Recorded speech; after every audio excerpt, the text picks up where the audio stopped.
برادران اسلام، بزرگان دین، نوجوان دوستوں، پیارے بچوں، ماں اور بہنوں، آئیے مختصر سی حمد و ثنا و درود و سلام کے بعد میں آپ حضرات کے سامنے خطبۃ الجمعہ کے موضوع کی طرف آ رہا ہوں۔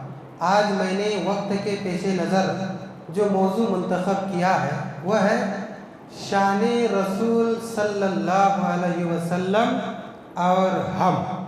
برادران اسلام، بزرگان دین، نوجوان دوستوں، پیارے بچوں، ماں اور بہنوں، آئیے میں اس موضوع کو شروع کرنے جا رہا ہوں۔ اللہ تبارک و تعالیٰ نے ہمیں اور آپ کو محض اپنی عبادت کے لیے پیدا فرمایا اور عبادت کا طریقہ بتانے کے لیے اللہ تبارک و تعالیٰ نے ہمارے درمیان ایک پیارے رسول کو مبعوث فرمایا۔ وہ پیارے رسول جن کا نام نامی اسم گرامی احمد مجتبیٰ محمد مصطفیٰ صلی اللہ علیہ وسلم ہے۔ اللہ تبارک و تعالیٰ نے اس نبی کو جب منتخب کرنا چاہا، ساری کائنات پر نظر دوڑائی، سب سے معزز خاندان کا انتخاب کیا، سب سے معزز خاندان میں سب سے معزز گھرانے کا انتخاب کیا۔ اور ہم جانتے ہیں اہل عرب سب سے معزز خاندان یا قبیلہ قریش کو سمجھتے ہیں، اور ہمارے نبی کی شان کہ اللہ تبارک و تعالیٰ نے انہیں قریش کے خاندان سے چنا۔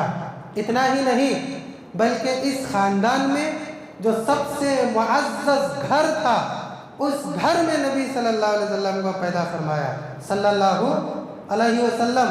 اور وہ کس کا گھر تھا؟ عبد المطلب کا گھر تھا۔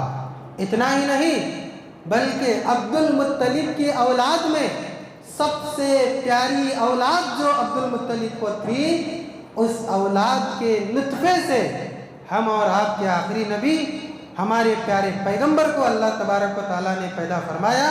اور وہ کون تھے؟ عبداللہ تھے۔ مرد بھی افضل، گرچہ کافر تھے لیکن اس دور میں سب سے معزز انسان مانے جاتے تھے۔ انہیں ذبی اللہ ثانی کہا جاتا ہے۔ اور جس عورت، جس خاتون کے پیٹ سے آپ پیدا ہوئے، وہ خاتون بھی معزز خاندان کی تھی جن کا تعلق مدینہ سے تھا۔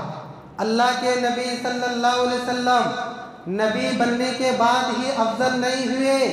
آپ کی پیدائش، آپ کی شخصیت جب آپ اس دنیا میں قدم رکھے، اسی وقت آپ کی شان، آپ کا رتبہ، آپ کا مرتبہ پہلے ہی سے بڑا تھا۔ سبحان اللہ۔ جہاں تک آپ کے سر پر تاج نبوت رکھنے کی بات ہے، اس میں بھی ہمارے نبی کی بڑی شان ہے۔ اللہ تبارک و تعالیٰ نے کہتے ہیں کہ 1,24,000 انبیاء کو اس دنیا میں مبعوث فرمایا ہے۔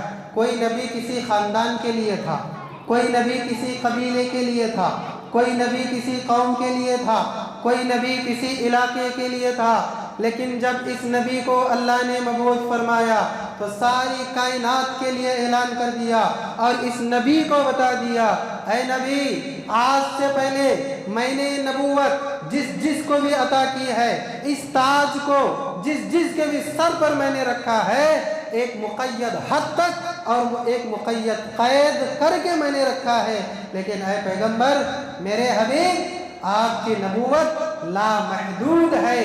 آپ کی نبوت قیامت تک آنے والے سارے انسانوں کے لیے۔ سبحان اللہ۔ اللہ نے فرمایا وَمَا أَرْسَلْنَاكَ إِلَّا كَافَّةً لِلنَّاسِ بَشِيرًا وَنَذِيرًا۔ اے نبی، آج سے پہلے کسی نبی کے لیے، کسی رسول کے لیے ہمارا ایسا دعویٰ نہیں تھا، صرف آپ کے لیے ہے اور آپ ساری کائنات کے لیے رسول ہیں۔ اللہ، یہ ہمارے نبی کی شان ہے کہ اللہ تبارک و تعالیٰ نے پوری دنیا کا آپ کو رسول بنایا۔ اگر کوئی اس وقت عرب میں تھے، ان کے اوپر بھی لازم تھا وہ بھی محمد الرسول اللہ کا کلمہ پڑھے۔ اگر کوئی عجم میں تھے تو ان کے اوپر بھی فرض تھا کہ وہ بھی محمد الرسول اللہ صلی اللہ علیہ وسلم کا کلمہ پڑھے۔ اتنا ہی نہیں، اگر آپ کی چال ڈھال، آپ کا رنگ، آپ کی شکل اور صورت کی شان اگر میں بیان کروں تو اس میں بھی کوئی آپ کی شان کم نہیں ہے۔ حضرت حسان بن ثابت رضی اللہ تعالیٰ عنہ کہتے ہیں ایک مرتبہ میرے آقا میرے نبی جناب محمد رسول اللہ زور سے کہیے صلی اللہ علیہ وسلم مسجد نبوی میں 14ویں رات کی چاند کی رات کی روشنی میں سرخ چادر اوڑھ کر بیٹھے ہوئے ہیں. میں آپ سے ملنے گیا, میں کیا دیکھتا ہوں کہ آپ کا چہرہ چمک رہا ہے, آپ کی چادر آپ کی کمبل چمک رہی ہے. کبھی میں آپ کو دیکھتا ہوں, کبھی میں چاند کو دیکھتا ہوں تو دل میں کہتا ہوں اے نبی ایسا معلوم ہوتا ہے کہ یہ جو رات کی چاند کی چاندنی روشنی ہے یہ بھی آپ کے سامنے آنے سے شرم محسوس کر رہی ہے. اللہ اکبر. اتنا خوبصورت چہرہ تھا نبی کا. حسان بن ثابت کہتے ہیں اے نبی مجھے یہ بات کہنے سے ذرا بھی جھجک نہیں ہوگی کہ ایسا معلوم ہوتا ہے کہ آپ پیدا ہونے سے پہلے رب کے دربار میں کھڑے ہو گئے اور آپ نے چاہا اے اللہ میری ناک ایسی بنا, میری آنکھ ایسی بنا, میرا کان ایسا بنا, میری شکل ایسی بنا, میری وجاہت ایسی بنا. اے نبی آپ کہتے چلے گئے, رب بناتا چلا گیا. ایسا معلوم ہوتا ہے کہ اللہ نے آپ کو آپ کی مرضی کے مطابق پیدا کیا ہے. یہ ہے میرے نبی کی خوبصورتی کی شان. اللہ. حسان بن ثابت کہتے ہیں دنیا کی کوئی ماں ایسی نہیں ہے جو آپ کے جیسے بچے کو جنم دے. اتنے خوبصورت تھے. سبحان اللہ. صرف خوبصورتی ہی شان نہیں تھی بلکہ اللہ کے پیغمبر ہم اور آپ کے آخری نبی محمد رسول اللہ صلی اللہ علیہ وسلم کی رحم دلی میں بھی بڑی شان تھی. اگر رحم دلی کی شان میں بیان کروں ایک واقعہ آپ سن لیجئے. اللہ کے نبی صلی اللہ علیہ وسلم جب مکہ میں تھے سینکڑوں آپ کے دشمن تھے. جب مکہ سے مدینہ آئے تو یہاں بھی آپ کے دشمن پیدا ہوئے. ان دشمنوں میں سرے فہرست عبداللہ ابن ابی ابن سلول کا نام آتا ہے جو دشمنی میں اتنا آگے بڑھا ہوا تھا گویا کہ نبی کی دشمنی اس کے رگ رگ میں بسی ہوئی ہے. سوچتا ہی تھا دشمنی کے بارے میں, کہتا ہی تھا دشمنی کے بارے میں. وہ سو رہا ہے تو سوچ رہا ہے نبی میرے دشمن ہے, وہ جاگ رہا ہے تو سوچ رہا ہے نبی میرے دشمن ہے, وہ کسی سے ملتا ہے تو سوچتا ہے یہ انسان میرا دشمن ہے. اس کے آنے سے پہلے میرے سر پر مدینہ کے سرداری کا تاج رکھا جانے والا تھا, اس نے میرے تاج سرداری کو چھینا ہے, یہ میرا سخت دشمن ہے.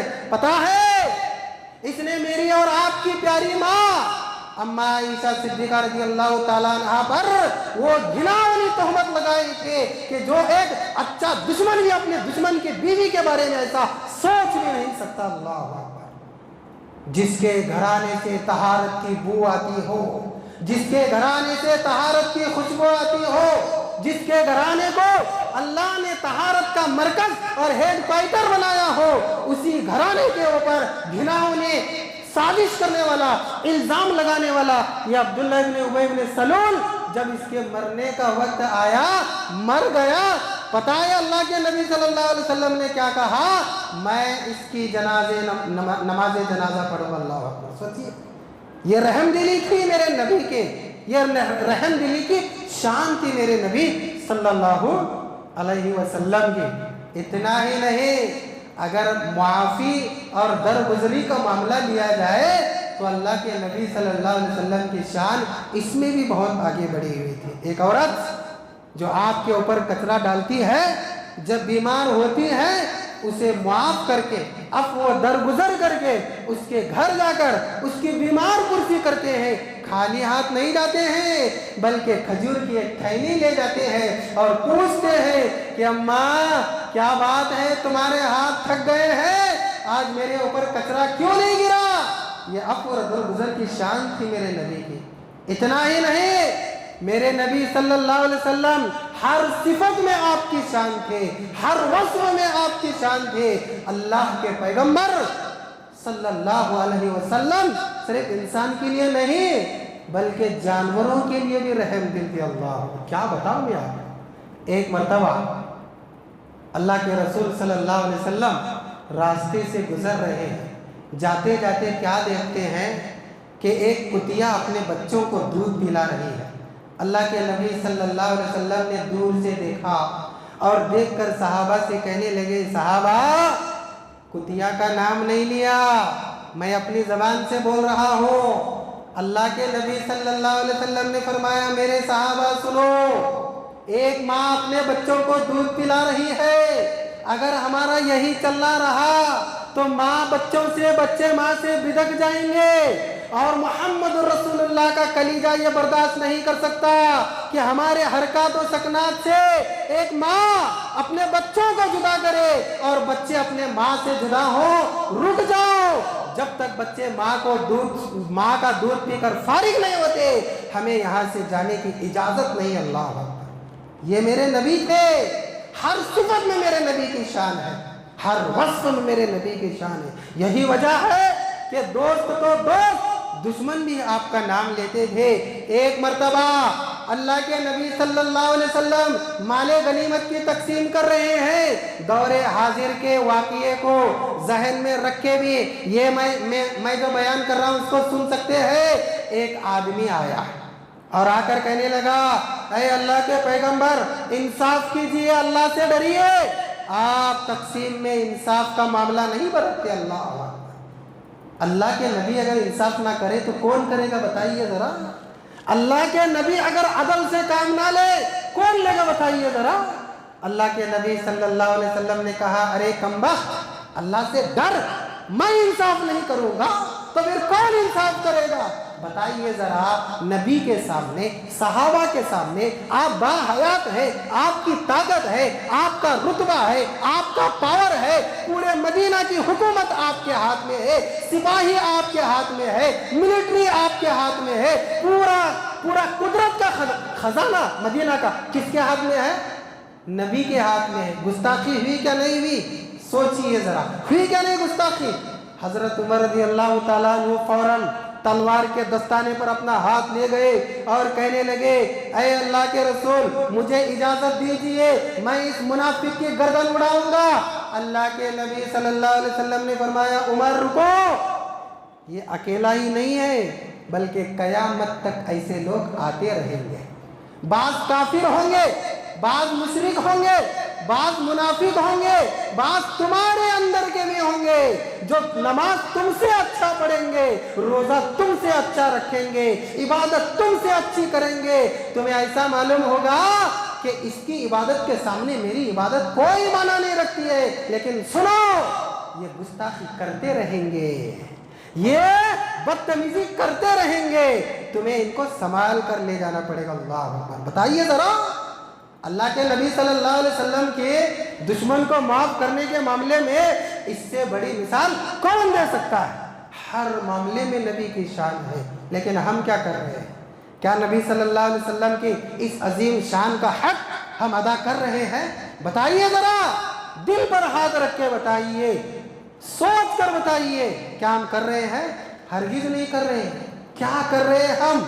ایک بات معذرت کے ساتھ میں آپ کے سامنے پیش کر کے آگے بات کو بڑھانے کی کوشش کرو، آج ہم بھی اٹھے ہیں نبی کے دامن کو بچانے کے لیے، ہم بھی اٹھے ہیں نبی کی شان کا نعرہ لگانے کے لیے، لیکن میرے مسلمان بھائیوں، نوجوان دوستوں، جہاں تک میری آواز پہنچتی ہے وہاں تک میں یہ بات دھڑلے سے کہنے کی کوشش کروں گا، میرے نبی کی شان کے لیے تم راستے پر آئے ہو نا، میرے نبی کے دفاع کے لیے تم روڈ پر آئے ہو نا، اسی نبی نے فرمایا تھا الصلاۃ، نماز ایسی چیز ہے جس میں میرے آنکھوں کی ٹھنڈک رکھی گئی۔ اللہ اکبر، کیا بات ہے! اللہ کے نبی نے فرمایا تھا اے میری امت کے لوگوں سنو، اگر تمہیں مجھے سکون پہنچانا ہے، میری آنکھوں کو سکون پہنچانا ہے، کرنا کیا ہے؟ تمہیں نماز کو قائم کرنا ہے۔ رات بھر ہم احتجاج کرتے ہیں، رات بھر ہم پروٹیسٹ کرتے ہیں، میں نے شروع ہی میں کہا نہ کسی کی مخالفت میں میرا بیان، نہ کسی کی تائید میں میرا بیان، میں تو میری نبی کی شان بیان کرتا چل رہا ہوں۔ اسی نبی نے کہا تھا کہ میری نماز میری آنکھوں کی ٹھنڈک ہے، وہی نوجوان جو رات بھر روڈ پر تھے، کیا فجر کی نماز میں میرے نبی کے آنکھوں کو ٹھنڈک پہنچانے کے لیے مسجد کا رخ کیے ہیں؟ نہیں کیے ہیں۔ کون سا منہ لے کر ہم نبی کا دفاع کر رہے ہیں؟